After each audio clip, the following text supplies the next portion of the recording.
धाय पोड़ी तिरसिल हाटी गाँव, कंवर धाय पोड़ी तिरसिल हाटी गाँव, रमेश मिरी में बिराजे बाबा ना।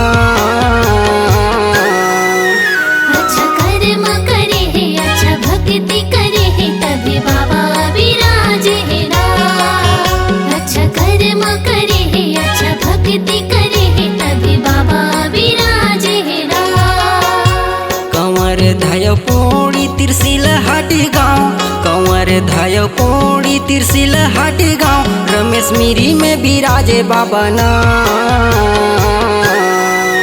अच्छा कर्म करे है, अच्छा भक्ति करे है, तभी बाबा विराजे है ना। अच्छा कर्म करे है, अच्छा भक्ति करे है, तभी बाबा विराजे है ना।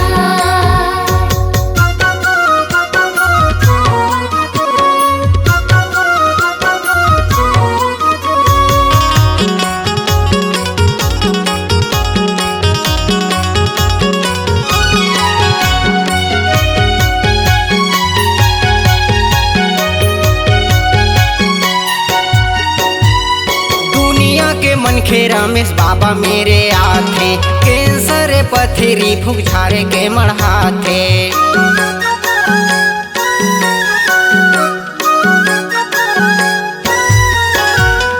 दुनिया के मनखे रमेश बाबा मेरे आथे, कैंसर पथरी फूक झारे के मढ़ाथे। काने के भैर कोनो जन्म के कुंदा, काने के भैर कोनो जन्म के कुंदा, अम्मा पापा बोलवा थे ना। अच्छा कर्म करे है, अच्छा भक्ति करे है, तभी बाबा विराजे है ना। अच्छा कर्म करे है, अच्छा भक्ति करे है, तभी बाबा विराजे है ना।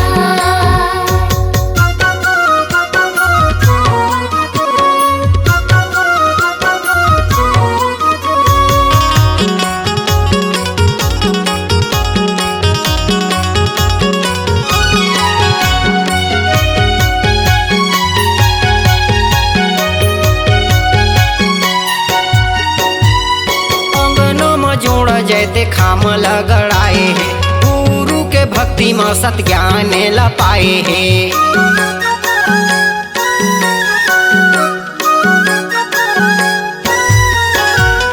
अंगनों में जोड़ा जैते खाम लगड़ाए है, गुरु के भक्ति में सत ज्ञान ला पाए है।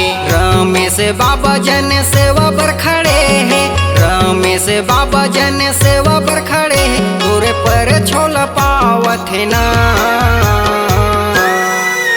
अच्छा कर्म करे है, अच्छा भक्ति करे है, तभी बाबा विराजे है ना। अच्छा कर्म करे है, अच्छा भक्ति करे है, तभी बाबा विराजे है ना।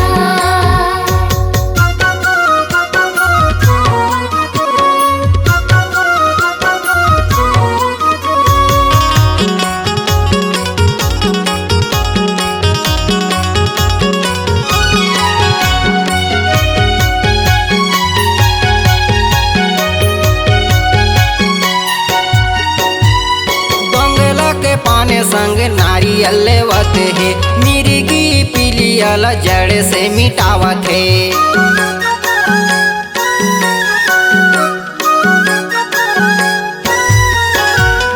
बंगला के पाने संग नारियल लेवत है, मिर्गी पीलियल जड़ से मिटावत है। मन खे तोरे दुआरी माया थे, मन खे तोरे दुआरी माया थे, नहीं है कोनो से भेद भावना। अच्छा कर्म करे है, अच्छा भक्ति करे है, तभी बाबा विराजे है ना। अच्छा कर्म करे है, अच्छा भक्ति करे है, तभी बाबा विराजे है ना। तभी बाबा विराजे है ना। तभी बाबा विराजे है ना। अम्मा पापा बोलवावत है ना। C-Log Digital Recording Studio, Cordoba. Contact number 99071192115.